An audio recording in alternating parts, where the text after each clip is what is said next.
Hey, what's up? So I just wanted to make this quick video and kind of go over a couple things that just popped into my head.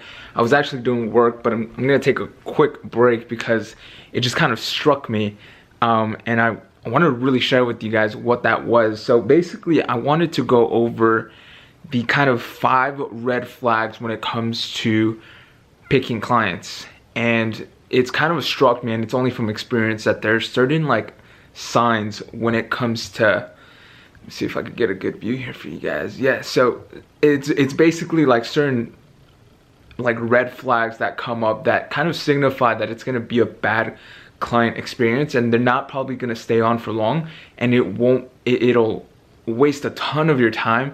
They won't come on, they won't last as long, and they won't get as good results as a good client would. So 5 signs that it's going to be a bad client. The first one being is they try to discount your services, and that is a huge red flag.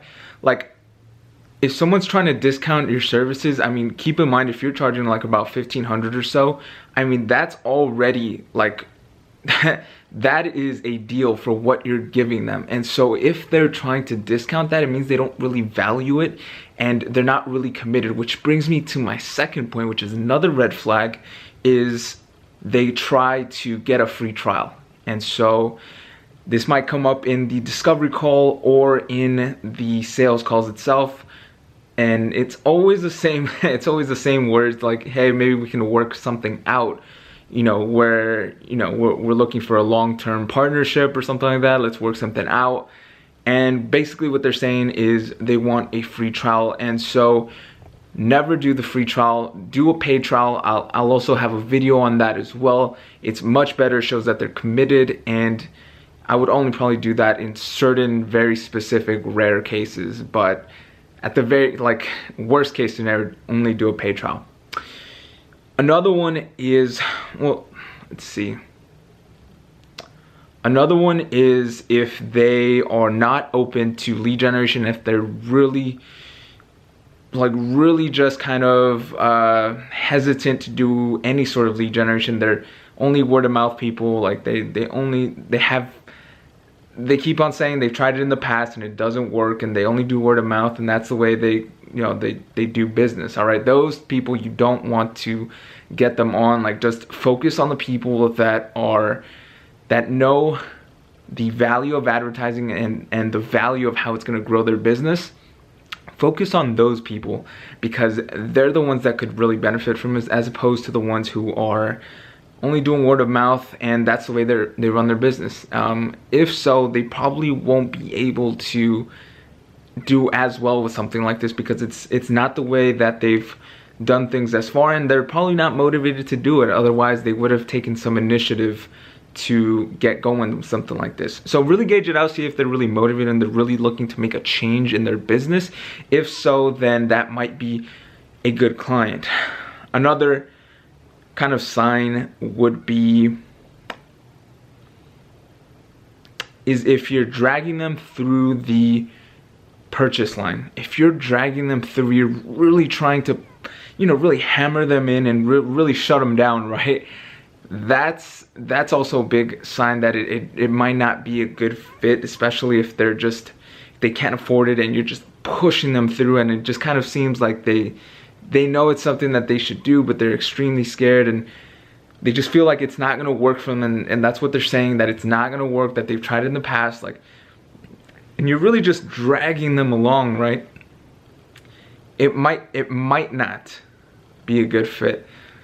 Reason why I say that is because they're already coming into it not believing that it's going to work. And so that's really going to dictate their actions coming into the campaign and actually contacting the leads. Because guys, realize, contacting the leads when they come in, you already get on discovery calls and you generate leads for your agency. So you already kind of know, it does take some motivation to get on these calls. So just imagine what a business owner has to do as well, and the motivation that they'll need, and the fire that they'll need to actually, get on these calls on a consistent basis, right? Because they can't be calling these leads 24 hours later. It has to be within 5 minutes, right? So keep that in mind. Just keep these points in mind, that it might be an indicator for, or a red flag that they might be a bad client and you might not want to take them on. Because keep in mind, like, sure, like you might get, like, if you reduce your pricing, which I don't recommend at all, or you do a free trial, like,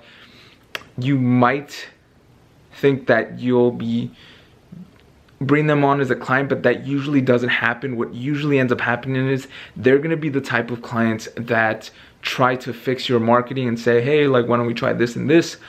And that shows that they don't respect you as a marketer. They're going to be the ones that take up a lot of your time. Guys, I've noticed that with my best clients, they actually take the least amount of my time, and they're amazing to work with. Like, absolutely amazing. Like, it's absolutely a pleasure to work with every single one of them. With my good clients, they're absolutely amazing. They take action. They listen to what I have to say and my suggestions, my help, my training to them, all that stuff. And that's kind of where I'm shifting my focus, is in really finding those good clients, because they're the ones that are going to stay on board. Those are the ones that you can really impact their business, as opposed to bad clients, right? They're just not at that place yet, and something needs to change